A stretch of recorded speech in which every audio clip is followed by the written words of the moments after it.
استغفر الله العظيم الذي لا إله إلا هو الحي القيوم وأتوب إليه.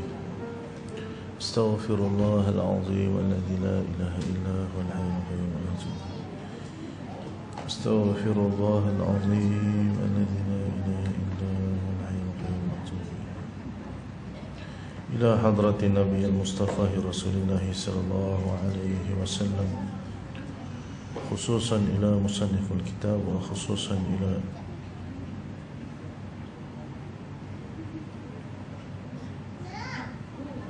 ولمشايخنا ولجميع المؤمنين والمؤمنات. شيء لهم الفاتحة. أعوذ بالله من الشيطان الرجيم. بسم الله الرحمن الرحيم. الحمد لله رب العالمين الرحمن الرحيم مالك يوم الدين. إياك نعبد وإياك نستعين. اهدنا الصراط المستقيم صراط الذين أنعمت عليهم غير المغضوب عليهم ولا الضالين. أعوذ بالله من الشيطان الرجيم. بسم الله الرحمن الرحيم. الحمد لله رب العالمين والصلاة والسلام على أشرف الأنبياء والمرسلين وعلى آله وصحبه أجمعين. اللهم صل على سيدنا محمد الفاتح لما أغلق والخاتم لما سبق ناصر الحق بالحق والهادي إلى صراطك المستقيم وعلى آله وصحبه حق قدره ومقداره العظيم. قال رب اشرح لي صدري ويسر لي أمري واحلل عقدة من لساني يفقه قولي. أحييكم بتحية الإسلام، تحية مباركة من عند الله، تحية الإسلام السلام. السلام عليكم ورحمة الله وبركاته. Alhamdulillah, yang pertamanya dan selamanya, marilah sama-sama kita merafakkan setinggi-tinggi rasa syukur kita ke hadrat Allah Subhanahu wa taala yang telah melimpahkan kepada kita rahmat, yang telah memberikan kepada kita inayah, yang telah memberikan kepada kita taufik, sehingga menjadikan kita yang penuh dengan kehinaan dan dosa dan banyak buat salah ni diberikan kebaikan oleh Allah Subhanahu wa taala untuk merasakan nikmat melakukan amal ketaatan. Ketika mana Allah mengambil kita daripada tempat yang jauh daripada Dia, kemudian diletakkan diri kita ini pada tempat yang menjadikan kita ini sentiasa merasakan berharap kepada Allah Subhanahu wa taala, maka sebenarnya itulah pembuktian tanda kasih daripada Allah kepada kita sebagai hamba-Nya. Maka sebagai hamba yang mensyukuri nikmat, hamba yang merasakan syukur pada pemberian kasih yang datang daripada Allah, sepatutnya dalam hati kita ni mestilah selalu merasakan pengharapan agar apa yang Allah bagi pada kita hari ini tidak diambil semula.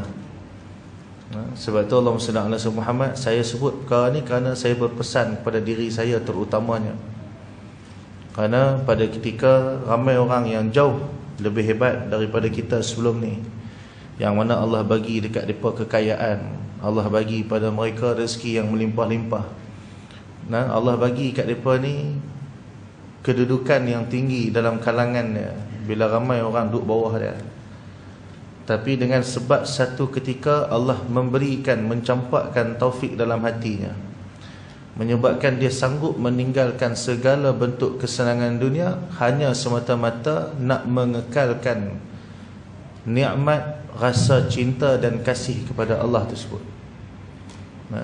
Saya cakap sebab saya jumpa perkara ni, dan saya jumpa dengan orang yang macam ni.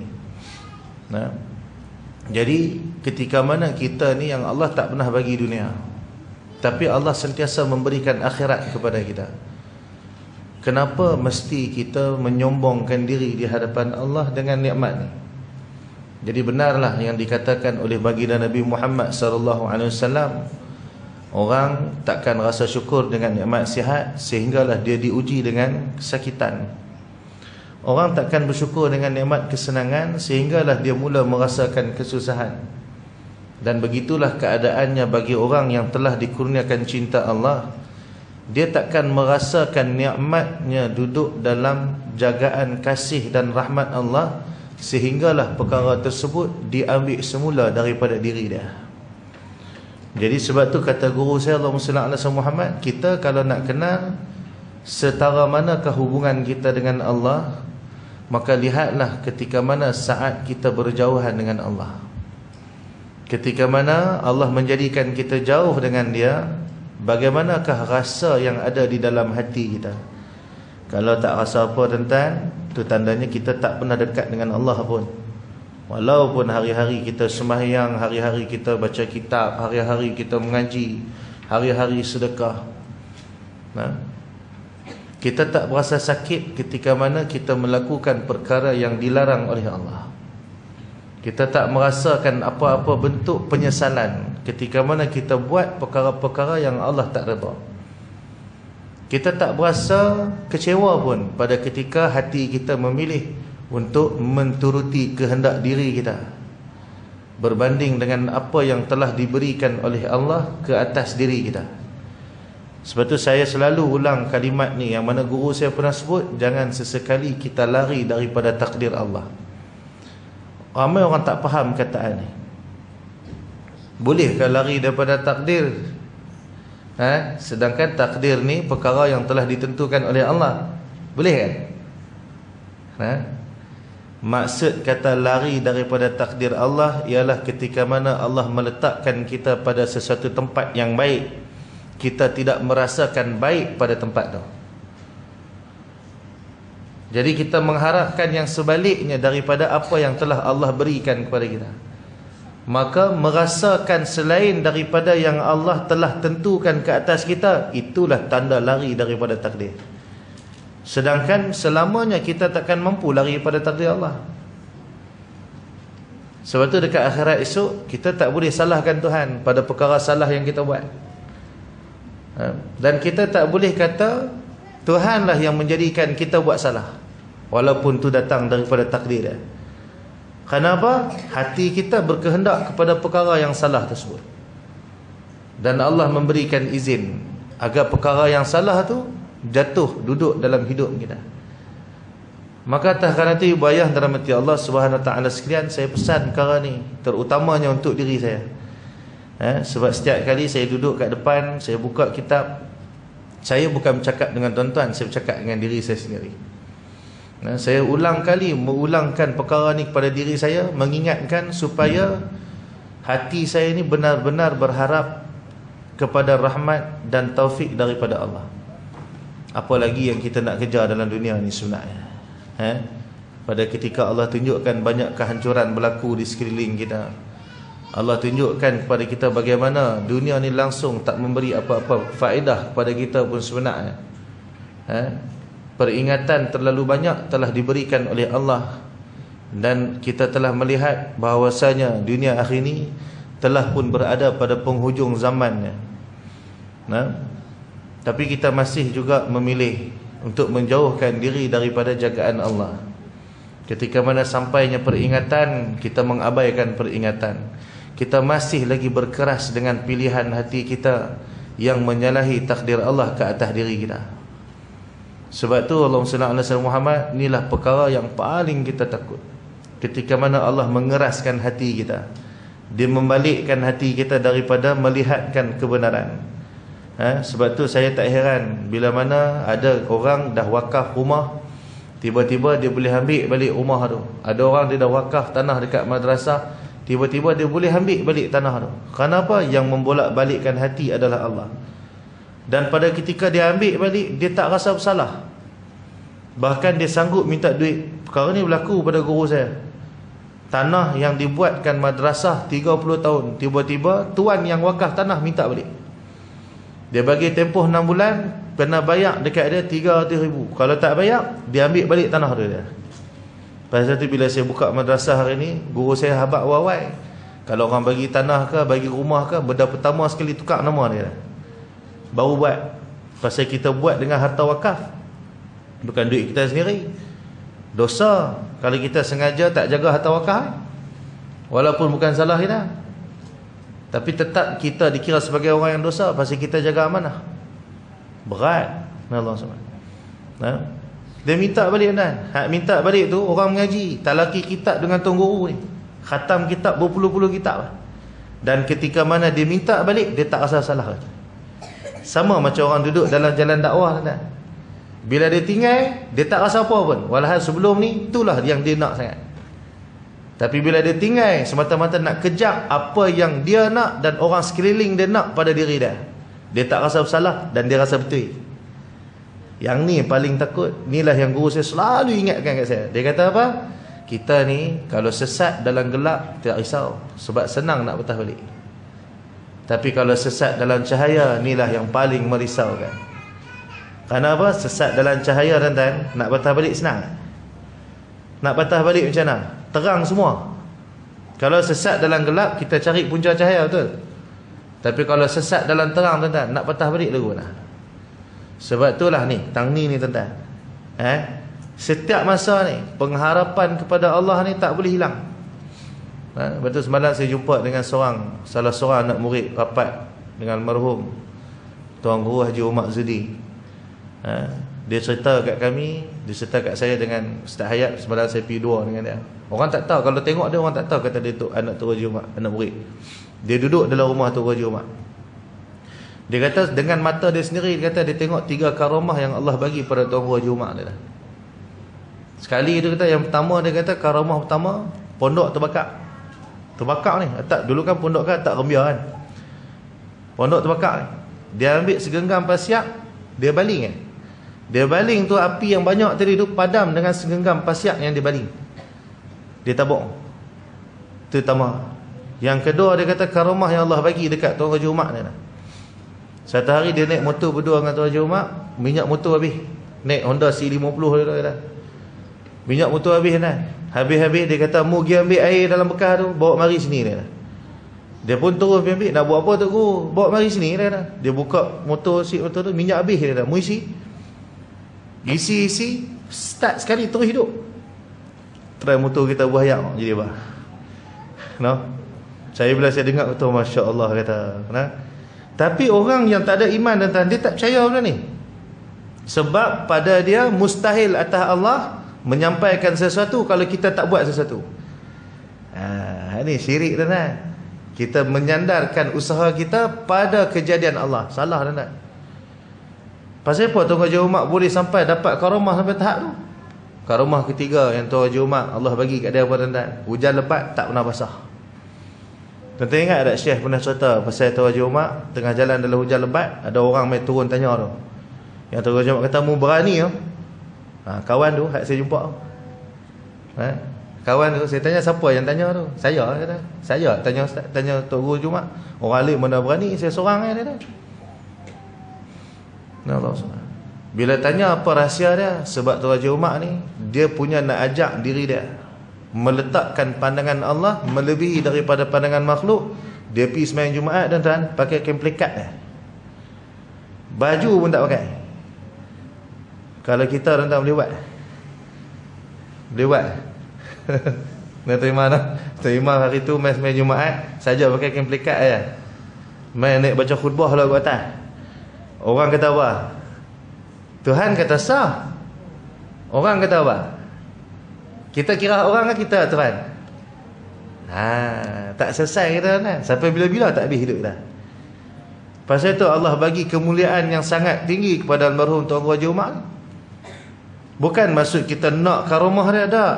Karamah tu tanda mulia Allah bagi kat dia. Punya dunia ni tak ada nilai. Orang lain kena beli minyak motor, dia bubuh ayak kan. Ambil bubuh kan. Tanda apa tu? Tak sayang motor tu satu hal. Tak ada langsung. Dunia tak ada bekas hati tu. Yang pada dia apa dia? Iza arada syai'an an yaqula lahu kun fayakun. Makna lafaz hauqalah tu sangat tinggi dalam hati dah. La haula wala quwwata illa billahil aliyil azim tu tinggi sungguh ni. Dia tahu dah, hak aku buat ni tak ada bekah pun, hak Tuhan buat dah bekah. Ni cerita-cerita orang yang betul-betul duduk dengan Tuhan ni. Jadi hidup kita sebenarnya tuan-tuan untuk apa? Hidup kita sebenarnya atas dunia ni untuk apa? Kita nakkan apa sebenarnya? Jadi sebab itulah pada setiap perkara yang kita lakukan, jadikan ianya betul-betul hanya ditujukan kerana Allah. Sebab tu sifat orang beriman, Allahumma salli ala sayyidina Muhammad, dia takkan mengabaikan kebaikan yang ada dalam hidup dia walaupun sikit. Dan dia takkan sibuk nak mengejar kebaikan yang dia tak pernah buat lagi. Dia akan teruskan kebaikan yang dibuat dulu. Sebab tu Nabi ajak kat kita, amal yang pertengahan, amal yang sedikit tetapi berterusan itu lebih disukai aku daripada yang banyak tapi sekali je buat. Pasal apa Nabi suka macam tu? Sebab kadang kita nak ligan hak lebih besar, kita terlepas yang kecil ni, menyebabkan dua-dua tak dapat dah. Ada orang dia tunggu macam mana ni? Aku memang nak sembahyang tahajud. Dia punya tunggu nak sembahyang tahajud tu pasal apa? Nak tunggu macam mana ni? Tunggu habis 30 juzuk dulu. Tunggu dia boleh bangun tak mengantuk dulu. Dia tunggu nak sampai tahap tu dulu baru nak bangkit sembahyang tahajud. Dia tak pernah paksa diri dia tuan-tuan. Akhirnya sempat dah dia dapat. Satu kebaikan pun dia tak dapat. Dia nak tunggu sampai betul-betul ikhlas baru nak buat. Akhirnya sampai kesudah dia takkan buat tuan-tuan. Sebab tu amal ni dia mula dengan usaha yang sedikit, dan kemudian Allah lah yang menentukan pada sekadar apa kebaikan yang sepatutnya kita dapat, pada seberapa besar pengharapan yang ada dalam hati kita. Maka ibu ayah dirahmati Allah Subhanahu wa taala sekalian, malam ni nasihat yang kedua daripada bab yang kedua, iaitu nasihat tentang 3 perkara. Muka surat 36. Allah SWT. 3 perkara yang tidak dapat diperolehi dengan 3 cara. Kata musannif, diriwayatkan dari sahabat Abu Bakar As-Siddiq radhiyallahu anhu. Sayyidina Abu Bakar, Allahumma salli ala sayyidina Muhammad, meriwayatkan perkara ni. Thalathun la tudraku bi thalathin, al-ghina bil muna wasyababu bil khadabi was-sihhatu bil adwiyah. Baik, Allahumma salli ala sayyidina Muhammad. Daripada Sayyidina Abu Bakar As-Siddiq radhiyallahu anhu, dia mengatakan thalathun la tudraku bi thalathin, 3 perkara yang tidak akan dicapai melainkan dengan 3 cara. 3 benda ni tuan-tuan, kalau kita tak buat maka tak akan dapat. Bukan bermaksud kita menafikan kepada hak Allah yang menjadikan segala sesuatu. Akan tetapi apa yang kita nak belajar daripada hadis ni adalah, Allahumma salli ala sayyidina Muhammad, bagaimanakah pekerjaan hamba yang dikehendaki oleh Tuhan ke atas diri kita. Sebab kebanyakan daripada kita dalam hal dunia tak payah orang ajak tuan-tuan. Kita akan buat selagi mana yang kita mampu bagi mencapai apa yang kita nak atas dunia. Tapi seringkali dalam hal akhirat tuan-tuan, kita menjadi orang yang hanya menanti tanpa berbuat sesuatu tuan-tuan. Maka hadis ni sebenarnya sebagai isyarat, menunjukkan sebagaimana yang kita buat dalam kehidupan dunia, macam tu jugalah pada kehidupan akhirat. Bahkan terlebih lagi usaha kita itu pada kehidupan akhirat, kerana akhirat adalah tempat tuju kita semua yang duduk di atas dunia. Adakah orang atas dunia ni tuan-tuan, dia boleh pilih tak mau pergi akhirat? Ada? Malaikat maut nak cabut nyawa, dia kata, wahai malaikat maut, hang lepas cabut nyawa aku ni, jangan hantar aku pergi alam barzakh, hantar aku pergi planet Marikh dia dah. Boleh tuan-tuan? Boleh pilih ke dah? Takkan mampu pilih tuan-tuan. Dan kita takkan mampu pilih untuk terus duduk atas dunia. Allahumma salli alaihi wasallam. Maka apa yang dikatakan yang pertama, al-ghina bil muna, Allahumma salli ala sayyidina Muhammad, iaitu yang pertama, kekayaan tidak dapat diperolehi dengan setakat berangan-angan. Ketika mana di atas dunia tuan-tuan, kita semua nakkan kaya tu. Kenapa? Kerana dengan kaya kita mengharapkan kita boleh buat lebih banyak kebaikan. Kita nakkan kaya supaya dengan kaya tersebut menyebabkan kita ni boleh mendapatkan segala bentuk kesenangan dunia yang ada. Kita nakkan kaya dengan tujuan untuk menjadikan kita ini lebih dihormati oleh orang sekeliling kita. Betul tak tuan-tuan? Ingat tak zaman tuan-tuan dulu tak ada duit, naik kereta buruk, motor buruk, tuan-tuan malu tak jumpa orang? Hari ni Allah bagi kereta elok tuan-tuan, Allah bagi kereta elok, motor elok, rumah elok, pakaian yang elok. Kita nak jumpa orang kita malu lagi tak? Sebab apa tuan-tuan? Sebab tanpa kita sedar, hati kita bergantung kepada dunia untuk menjadi syarat kemuliaan diri kita. Pasal tu ada orang bila dia dah belajar dekat universiti, dia takkan sanggup berhenti universiti semata-mata nak mengaji pondok. Dia takkan buat. Dia takkan buat kan? Sebab pada dia tak ada CJ ni lekeh. Subhanallah. Ustaz Azhar Idrus tuan-tuan, dia mengaji agak ada CJ tuan-tuan. Dia bukan takat CJ mengaji, tak ada. CJ tauliah mengajak pun tak ada. Tapi dia diiktiraf sebagai apa dia? Tok Guru.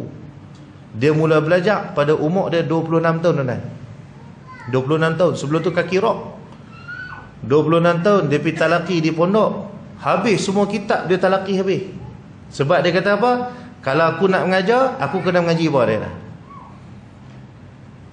Mengaji habis kitab. Sebab tu dia boleh keluar dalil ni. Apa saja masalah fiqh dia boleh keluarkan dalil.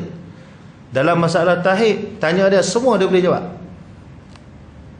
Sebab apa Tuhan bagi macam tu? Niat awal dia. Mengaji kerana bukan nakkan kemuliaan. Akhirnya yang dia nak tu Tuhan bagi tak?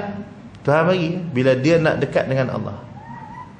Jadi sebab tu Nabi sebut innamal a'malu binniyah. Yang ni tuan-tuan, mana-mana kitab, inilah yang pertama sekali yang akan disebutkan oleh ulama.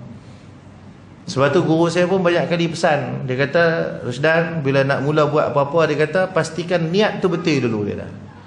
Sebab pada ketika niat kita betul, perjalanan kita pasti akan buat salah. Sebab kita bukan malaikat dan kita bukan Nabi Muhammad sallallahu alaihi wasallam yang maksum. Maka pada perjalanan kita pasti akan buat salah. Tetapi dia kata, ketika mana niat awal kita betul, maka kita akan boleh balik kepada niat yang asal. Faham tak anda? Tapi kalau awal niat tak betul tuan-tuan, awal niat tak betul, nak patah balik lagu dah. Jadi sebab itulah nasihat main macam mana pun, ilmu main macam mana pun, peringatan datang macam mana pun, hati dia tak sabar. Dan dia tetap dengan pilihan dia untuk mendapatkan dunia daripada akhirat. Dan saya tak pernah melihat orang yang meninggalkan kerja akhirat mendapatkan kedudukan dunia, melainkan hanyalah bentuk penghinaan ke atas diri dia. Tuan-tuan kalau selalu duduk dengan orang-orang alim, tuan-tuan akan nampak benda-benda ni tuan-tuan. Berapa ramai kawan-kawan kita asal buat kerja agama, tinggal atas kerana apa? Tak sanggup susah untuk akhirat. Hari ni kehidupan dia bukan makin senang, makin teruk. Muka nampak senang, tapi dalam ni tak ada yang nama ada sakinah tuan-tuan. Lepas tu tuan-tuan jangan heran bila ada tok siap yang boleh mai jaga masjid hari-hari tuan-tuan. Tak dapat gaji pun, dia boleh mai jaga. Dapatlah sekarang sehari RM30 kadang tak ambil duit langsung. Hari-hari dia boleh mai jaga. Naik motor buruk tapi anak bini tak pernah buat masalah kat dia. Anak tak pernah buat hal, bini tak pernah maki dia. Hidup dia bahagia. Motor tak pernah jahanam. Bayangkan naik motor tak pernah servis, tak pernah rosak. Tengok Tok Siap masjid dulu, Tok Siap, Tok Imam dulu ingat dia pun naik motor bukan pernah servis. Tok Wan kita dulu naik motor ingat tak? Dia pun tak pernah servis motor, tapi tak pernah lingkup. Motor kita try tak servis nak jadi apa? Keluar asap putih tu. Start tak hidup-hidup lah. Naik kereta tak payah servis nak jadi apa? Tak? Kenapa Tuhan buat macam tu? Tayar motor kita berapa kali pancit, tayar kereta kita berapa kali pancit. Tapi pasal apa ada orang motor dia tak pernah jahanam, pancit pun tak pernah, sekali pun tak pernah pancit, angin tak pernah habis. Dah lah tak pernah habis, tak pernah habis isi dah tu. Tak? Tapi perkara ni tuan-tuan, orang yang tak rasa dia takkan faham. Dia takkan faham bahkan dia rasa mustahil pula. Boleh ke lagu tu? Pasal apa dia rasa mustahil? Sebab ketika mana dia berkehendakkan kepada akhirat, banyak daripada kita ni hanya sekadar berangan-angan mendapatkan kesenangan akhirat tanpa perlu mengorbankan apa-apa bentuk kesenangan dunia. Jadi bila Sayyidina Abu Bakar dia pesan, dia kata al-ghina bil muna, kaya takkan dapat dengan angan-angan nak menunjukkan Allahumma salli ala sayyidina Muhammad. Tuan-tuan, pilah tanya mana-mana orang kaya. Tuan-tuan pergi tanya mana-mana orang kaya. Jadi orang kaya ni senang ke susah sebenarnya? Nak jadi kaya senang ke susah? Saya boleh dapat income sehari 3,000 4,000 ni, 20 tahun saya duduk berniaga tepi jalan tanpa miss. Mbak, 20 tahun tuan-tuan, 15 tahun, 10 tahun, semua macam tu. Tak ada orang berniaga hari ni esok kaya terus. Pasal tu kita berniaga tak kaya tuan-tuan. Nah, kita nak berniaga ambil barang hari ni, promote, jumpa kawan ni anak beli tak barang aku? Tak mau. Aku tak mau beli barang hang. Terus kita tak mau berniaga dah. Tak? Kita kata apa? Kita kata apa ni? Aku berniaga, korang nak beli pun. Orang berniaga ni, daripada 10 orang jumpa dan 9 akan kata tak mau, seorang akan kata mau. Tak? Orang berniaga tak? Nah, saya berniaga saya tahu dah. Nah, dulu saya berniaga dah. Allah alhamdulillah saya tak berniaga dah. Sibuk berniaga, sibuk mengajar. Sampai tak ada nak berniaga. Nah, saya ingat lagi zaman berniaga dulu, buka meja, duduk kat kaki depan bank tu kan. Saya dulu jual minyak wangi tu kan. Orang lalu depan bank, bang, try bang perfume. Nah, bukan suruh beli pun, bagi try kan. 20 orang jumpa, 5 orang je nak test. Hak 15 je. Kadang cakap buat bodoh pada. Tapi daripada 5 orang test, seorang lekat. Tunggu daripada pukul berapa ni? Tu, tunggu daripada pukul 10 bank buka tu sampai pukul 6 lagi. Berhenti semayang kan. Semayang kat tepi meja kan. Ambil sejadah tu, semayang tu. Nak berniaga tu. Jadi sehari dapatlah sale 10 botol, 20 botol macam tu. 10 botol, 20 botol sehari. Kira banyak Pasal apa? Tapi nak dapat 10 botol tu, bolehkah jumpa 10 orang tu beli 10 orang? Tak. Jumpa 100 orang lebih tu. Sebab tu dalam berniaga ni, kalau tuan-tuan pergi berniaga, mana-mana orang berniaga dia akan ajak kita. Daripada marketing kita, 10% saja orang akan berminat daripada marketing kita. Daripada 10% tu, 10% lagi je yang berminat nak jadi ejen produk kita. Dia macam tu. Dia 10 lah. Dia takkan jadi 50, dia takkan jadi 100. Keluar 100,000, kita dapat engage dengan, katalah dengan 100,000 orang. Daripada 100,000 orang tu, hanya 10% saja daripada 100,000 tu yang berminat nak tahu tentang produk kita. Baru berminat. Daripada yang berminat, 10% lagi saja yang betul-betul nak test. Daripada 10% yang test, 10% saja hak betul-betul istiqamah nak pakai. Tetapi lah masuk mana-mana kursus niaga pun, hak ni lah formula dia. Jadi bila Sayyidina Abu Bakar sebut tentang ni tuan-tuan, nak bagi isyarat kepada kita. Ketika mana nakkan kesenangan dunia, perlu disertakan dengan usaha. Dan usaha tu pula, kalau nak dibandingkan dengan hasil, tak pernah setimpal pun sebenarnya. Tak kan? Usaha kita dalam pada nak dapatkan kekayaan ni, dengan hasil kita dapat, kalau ikut-ikut tu setimpal. Penat kita lebih daripada kita dapat dia. Tuan-tuan pergi kerja tiap-tiap bulan, penat tu lebih daripada hasil kerja, tidak? Pasal tu kita duk merungut, gaji tak cukup. Tidak? Kerja teruk, dapat sikit lah. Tuan-tuan, kalau dalam bab dunia, kerja lebih, kita dapat sikit, kita tak pernah kecewa dengan dunia, tuan-tuan. Kenapa dengan akhirat yang memang dah dijanjikan ganjaran yang berlipat-lipat kali ganda, tuan-tuan, kita tak ada rasa berahi dalam pada nak mendapatkan kelebihan ganjaran akhirat ni? Sebab apa, tuan-tuan? Sedangkan al-ghina bil muna, kaya ni takkan main dengan angan-angan. Maka bagaimana mungkin, tuan-tuan, kita akan mendapatkan syurga tanpa perlu kepada usaha kita? Tuan-tuan, kita nak masuk syurga hari ni, tuan-tuan, agak-agak bila duduk depan Tuhan esok, apakah amal yang boleh kita kata dekat Tuhan, ya Allah, aku sebenarnya layak untuk masuk syurga dengan rahmat Engkau. Apakah amal yang boleh kita tunjuk dekat Tuhan untuk kita sebut benda ni tuan-tuan?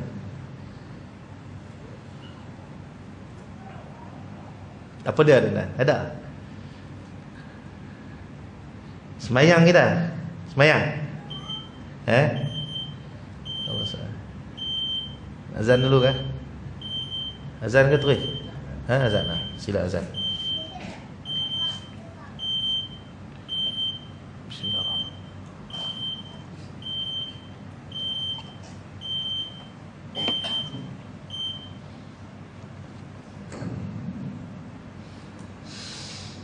Allahu Akbar, Allahu Akbar, Allahu Akbar, Allahu Akbar, Allahu Akbar. Allahu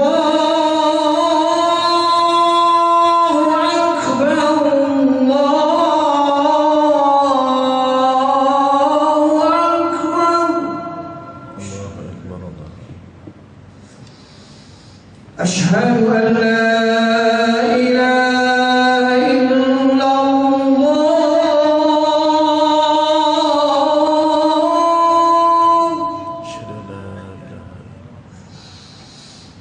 أشهد أن لا إله إلا الله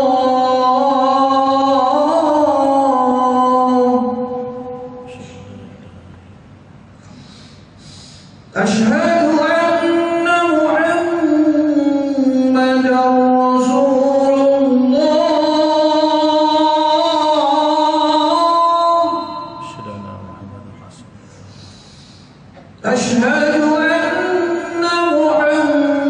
محمدا رسول الله أشهد حي على الصلاة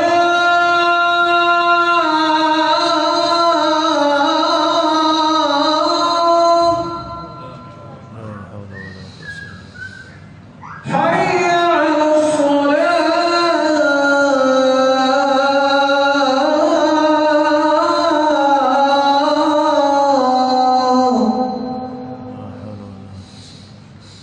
حي على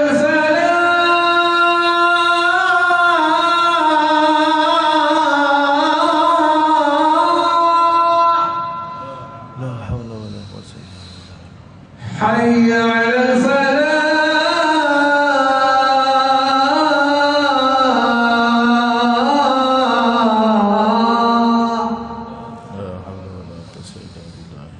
الله أكبر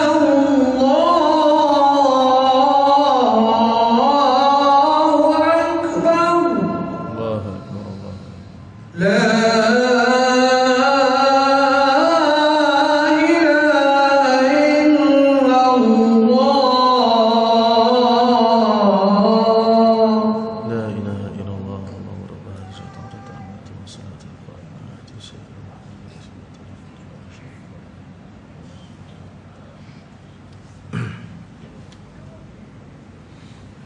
Baik.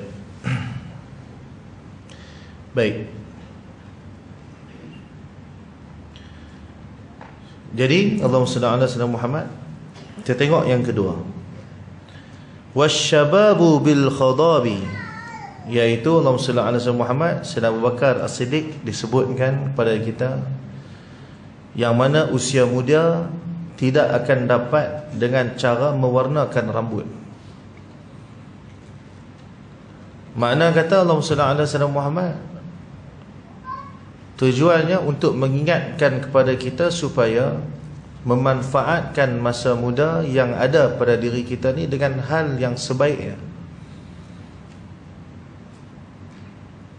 Sebab tu pada orang-orang muda yang ada pada malam ni, selalulah bersembang dengan orang-orang lama. Kadang-kadang bila kita sembang balik dengan orang lama, kita akan rasa kadang mereka ni, bila Allah baru bagi sedap hujung-hujung nyawa ni, hujung-hujung usia, baru Tuhan nak mula bagi jadi baik, dia ada satu rasa sesal yang tak boleh nak ditunjukkan kepada orang. Tidak? Ingat zaman muda dulu, duit kita banyak kan, tenaga kita banyak, masa lapang kita cukup banyak, tapi habis dengan benda-benda yang tak ada faedah. Sebab tu kita boleh tengok kenapa ada daripada kalangan orang-orang lama hari ni. Saya tak mau sebut orang tua, sebab kalau sebut tua nanti terus dia jadi tak larat.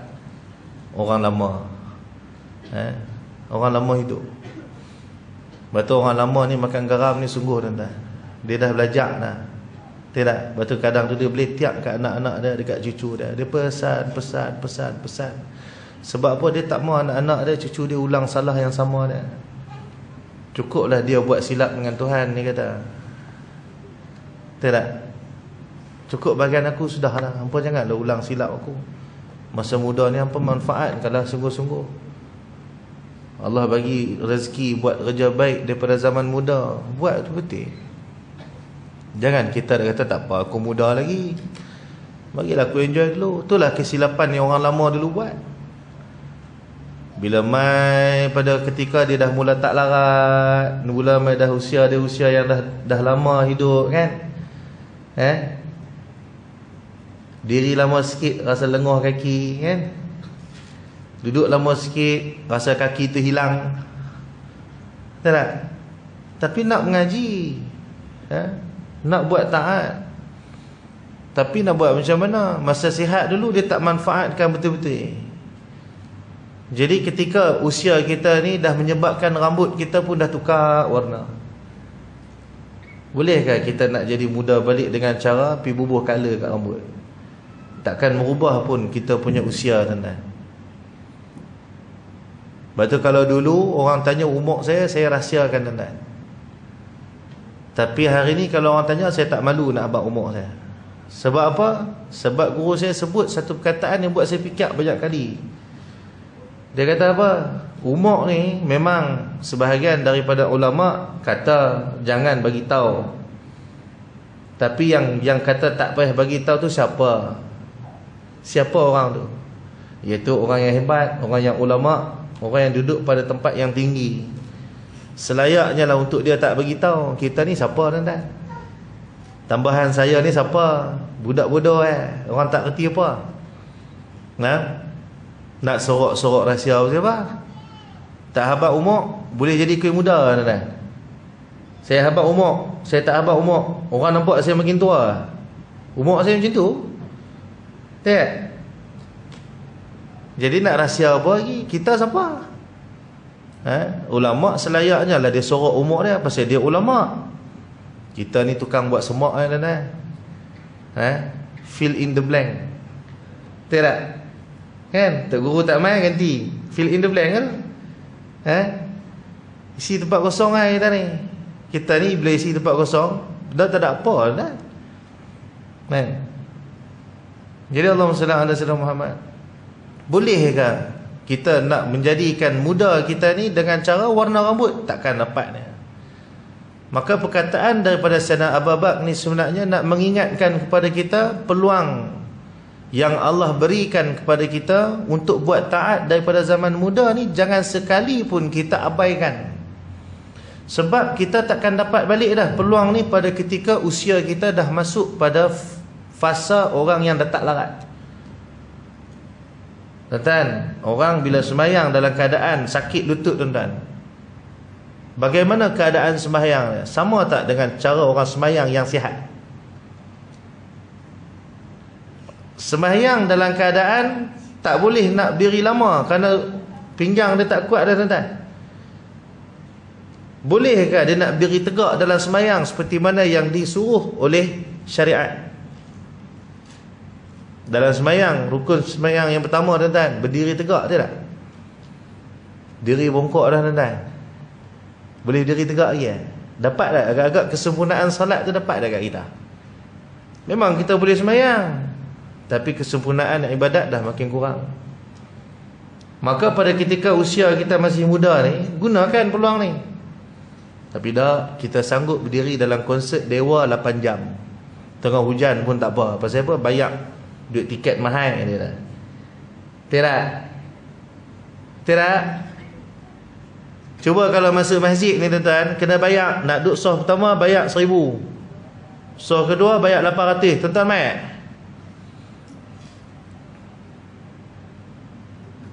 Betul tak? Pakai tak mai lah. Tapi katalah Tuhan buat macam tu kat kita, Tuhan menyusahkan kita untuk mendapatkan kebaikan. Masa tu tuan-tuan, baru kita akan usaha buat baik. Masa tu kita akan mula menghargai kebaikan. Sebab kita merasakan susah nak dapat kebaikan. Tapi sebabkan kasih Allah tuan-tuan, Allah tak bagi kita susah. Dan tak susah ni hanya pada perbuatan, hanya pada lafaz, tapi pada pelaksanaannya tetap susah. Kerana rupa-rupanya orang yang boleh buat baik ni tuan-tuan hanyalah orang-orang yang telah dipilih oleh Allah. Ni takut tuan-tuan. Kita kalau Allah tak pilih kita jadi baik, Allah tak tahu nak duduk tang mana tuan-tuan. Lepas tu selalulah ingat benda yang saya sebut awal-awal tadi tuan-tuan. Allah ambil kita pada tempat yang tak elok, Dia letak kita kat tempat elok ni. Bukan sebab kita baik tuan-tuan. Allah ambil kita, Dia kutip kita tuan-tuan. Dia kutip kita dengan rahmat Dia. Dia letak hang duduk datang ni lah. Aku nak bagi baik ke hang ni, duduk datang ni. Jangan lari pergi mana, duduk datang ni. Jadi kita kena bersyukur tuan-tuan. Kena rasa ni, rasa sungguh. Saya pesan kat diri saya tuan-tuan, jangan lari. Tuhan bagi duduk tang ni, duduk elok. Jangan lari. Susah lagu mana pun, tahanlah. Sebab Allah kata wasta'inu bis-sabri was-salah. Susah ya Allah, kawan-kawan ajak buat benda lain, anak bini nak makan, tak apalah. Allah kata sabar sat. Hang percaya kat aku, Kalau Allah sebut dalam Quran, wa may yattaqillaha yaj'al lahu makhraja wa yarzuquhu min haitsu la yahtasib wa may yatawakkal 'ala Allahi fa huwa hasbuh. Siapa yang bertawakal penuh dengan aku bagi dekat dia jalan keluar. Serah penuh kat dia, aku selesaikan hidup dia. Wa yarzuquhu min haitsu la yahtasib, aku bagi kat dia rezeki dalam keadaan dia tak jangka benda tu. Tidak? Wa may yatawakkal 'ala Allah fa huwa hasbuh. Aku cukupkan hidup dia bila dia berserah penuh dengan aku. Allah SWT. Boleh kan ni? Masa muda manfaatkan. Ustaz, saya dah tua Ustaz. Larat lagi kan? Tengah larat ni manfaatkan. Dulu macam mana? Dulu minta ampun lah, nak buat macam mana? Aku tak tahu dulu ya Allah. Dulu aku tak tahu. Dulu hati aku keras ya Allah. Maka tuan-tuan, usahakanlah untuk menangis setiap malam dengan Allah. Usahakanlah. Masa sujud kita menangislah, paksa diri kita menangis. Kalau tak boleh menangis kerana dosa kita tuan-tuan, menangis kerana tak boleh menangis sebab dosa tuan-tuan. Boleh tak? Kita minta dah tuan-tuan dengan Allah. Allah dia tak benci kita tuan-tuan. Allah ni dia kasih kat kita. Sebab dia kasih lah, dia bagi kita hari ni kebaikan demi kebaikan tuan-tuan. Baik, dan yang ketiga kata Sayyidina Abu Bakar, was-sihhatu bil adwiyah, dan sihat ni takkan dapat melainkan dengan ubat-ubatan. Bermaksud Allahumma salli ala sayyidina Muhammad, sihat ni Allahumma salli ala sayyidina Muhammad, kalau kita tak makan ubat maka kita tak dapat sihat. Bukan bermaksud ubat bagi kita sihat, tak. Bukan bermaksud kalau tak makan ubat Tuhan tak boleh bagi kita sihat.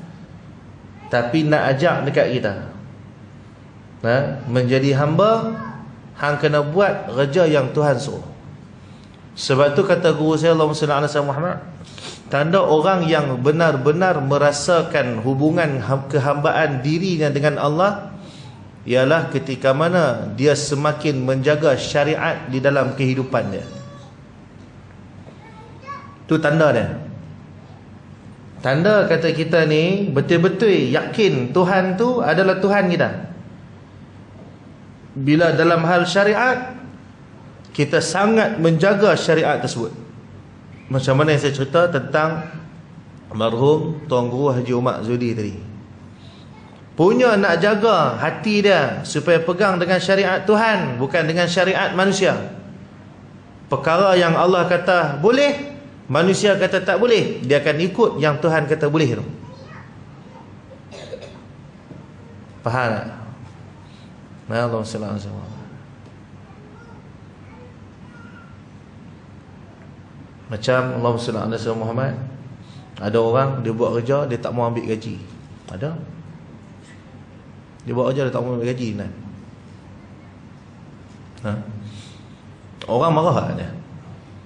Orang kata dia gila. Tapi dia lebih percayakan Tuhan ya. Bila Allah kata ittabi'u man la yas'alukum ajran wa hum muhtadun, ikutlah kamu pada orang yang bila buat baik dia tak minta balasan kebaikannya. Wa hum muhtadun, dan kamulah orang yang mendapatkan petunjuk daripada Allah. Petunjuk tentang apa ni? Keesaan, kehebatan, kekuasaan Allah ke atas diri dah.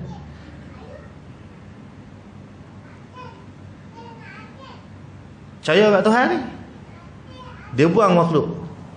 Makhluk kata salah ni. Syariat kata apa? Percaya kat Tuhan tak? Dia tak? Jadi dia buat kerja dia, tapi dia tak minta gaji dah. Berapa nak bagi? Saya ambil tak mau bagi, saya tak marah. Sebab saya cuma kena buat kerja ya. Tuhan kata saya kena buat kerja. Tuhan tak kata saya kena cari kerja. Tak? Cuba buka dalam Quran dah. Tunjuk kat saya mana yang Tuhan suruh kita cari kerja dah. Tuhan suruh kita buat kerja ke cari kerja dah? Buat kerja dia. Kan? Tuhan suruh pergi kerja, bukan Tuhan suruh cari kerja. Bila tuan-tuan cari kerja, sebab tu sampai ke sudah tak jumpa kerja kan? Pasal tu tuan-tuan, hidup kita ni duk jadi tunggang langgang. Ni tak kena, ni tak kena, tu tak betul, ni tak betul. Pasal apa? Buat tak macam yang Tuhan suruh.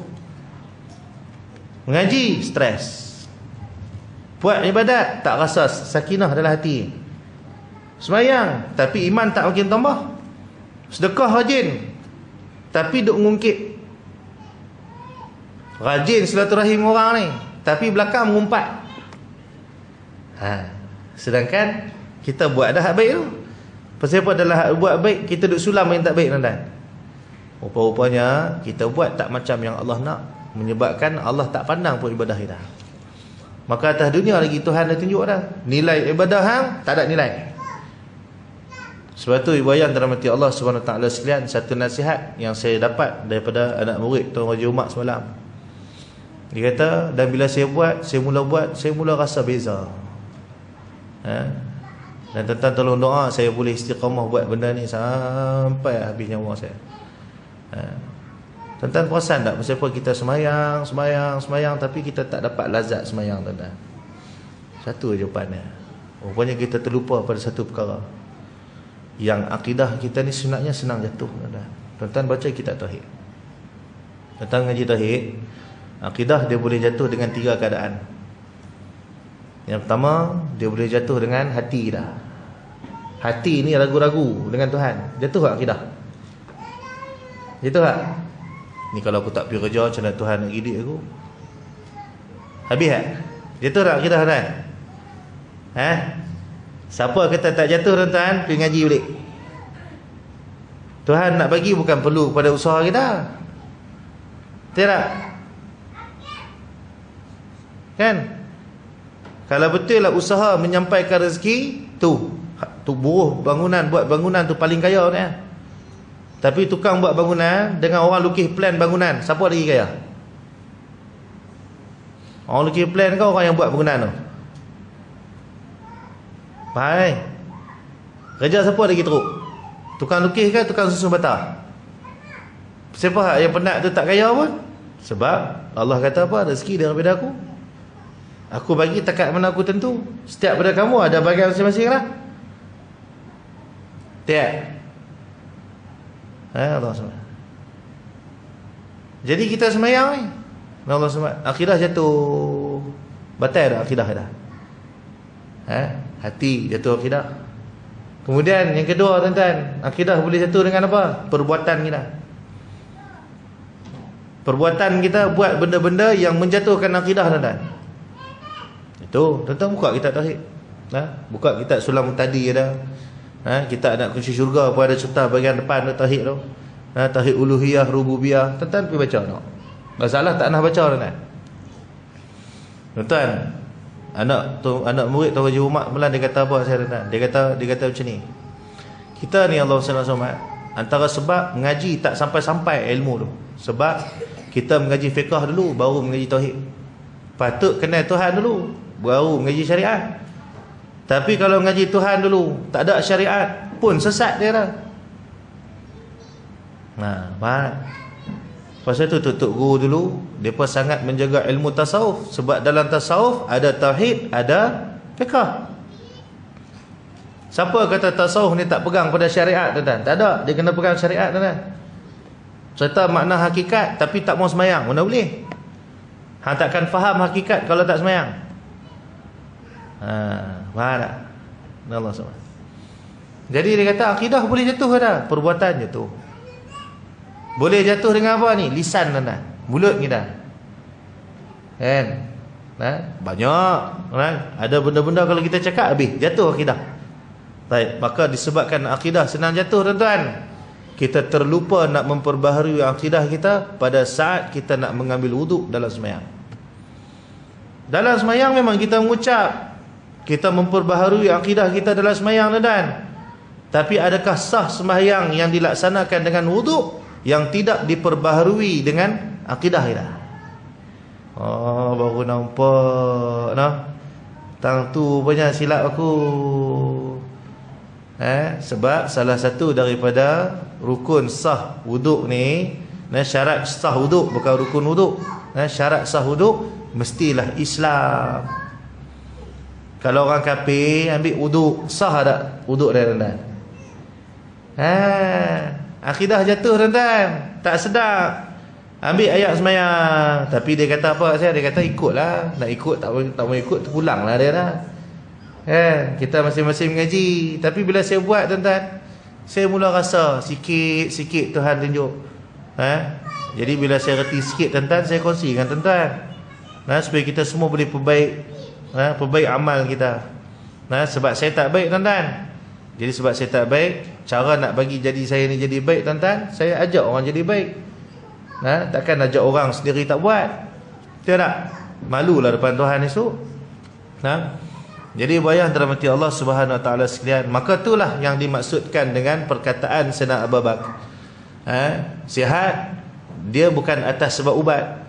Tapi kalau kita tak buat kerja sebagai hamba, menunjukkan kita ni sebenarnya menyombongkan diri kita dengan Allah Subhanahu Wa Taala. Seolah-olah Tuhanlah hamba, kita ni Tuhan. Pasal apa hang tak buat kerja? Tuhan takdir aku macam ni lah. Walhal sebagai hamba, pengharapan kepada Allah itu mestilah dalam keadaan yang paling maksimal.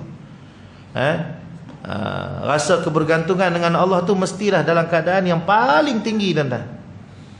Jadi sebab itulah selagi mana belumnya sampai kita ke hadrat Allah, maka janganlah kita telah pun merasakan selamat dengan amal soleh yang kita buat.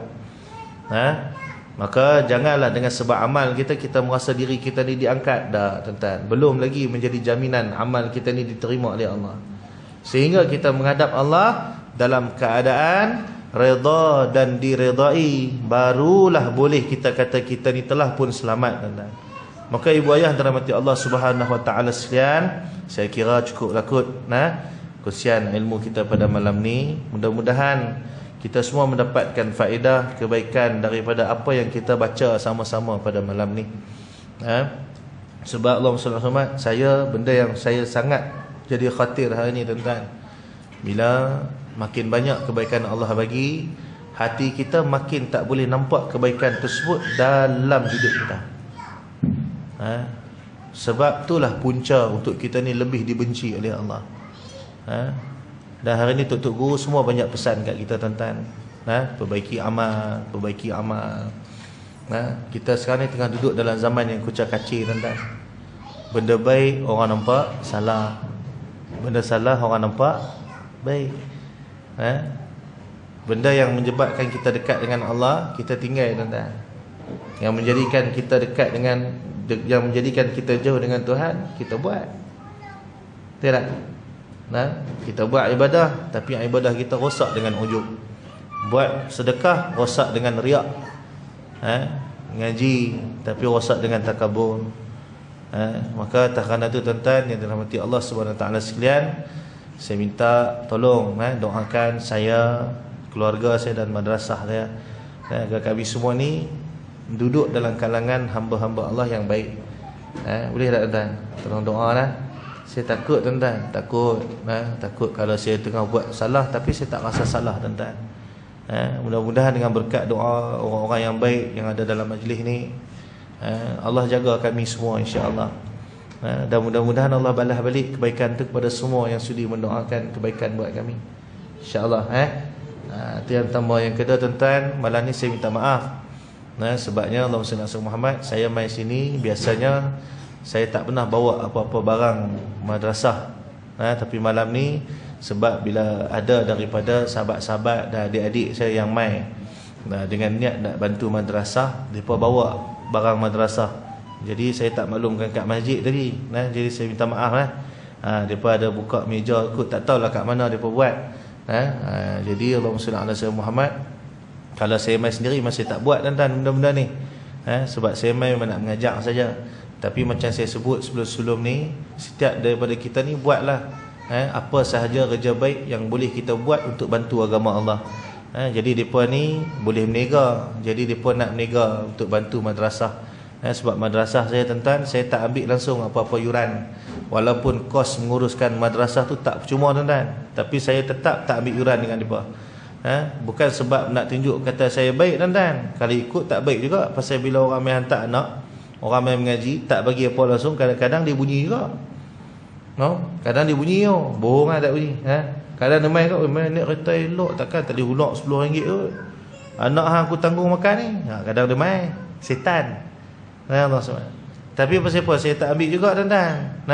Sebab satu, saya nak didik diri saya tuan-tuan. Sebab saya tak baik tuan-tuan, saya sedar diri saya tak baik. Maka saya nak didik diri saya supaya buat kerja agama, bukan kerana nakkan balasan dunia. Yang kedua tuan-tuan, saya nak mudahkan orang supaya orang tak berhutang dengan saya. Kalau saya letak yuran tuan-tuan, orang tak bayar, berhutang tak? Hutang ni dia jadi sebab untuk orang masuk syurga ke masuk neraka tuan-tuan. Jadi saya tak mau tuan-tuan, saya jadi sebab untuk orang dapat susah kat akhirat. Jadi biarlah atas dunia saya susah sikit tak apa. Sebab Allah dah kata dah, kan? Allah kata dah, hang tunaikan hajat orang, hang mudahkan hajat orang, Allah mudahkan hajat hang kat akhirat nanti. Jadi sebab saya sedar tuan-tuan, saya tak baik, amal saya tak banyak, sombong saya banyak tuan-tuan, riak saya, takabur saya, sumu'ah saya, jahat saya tuan-tuan, banyak daripada baik. Maka saya harap inilah jadi asbab kebaikan untuk diri saya dan keluarga saya ke akhirat nanti. Saya buat ni semua niat saya untuk keluarga saya tuan-tuan. Jadi tuan-tuan tolong doakan mudah-mudahan apa yang kami buat ni semua baik untuk akhirat kami.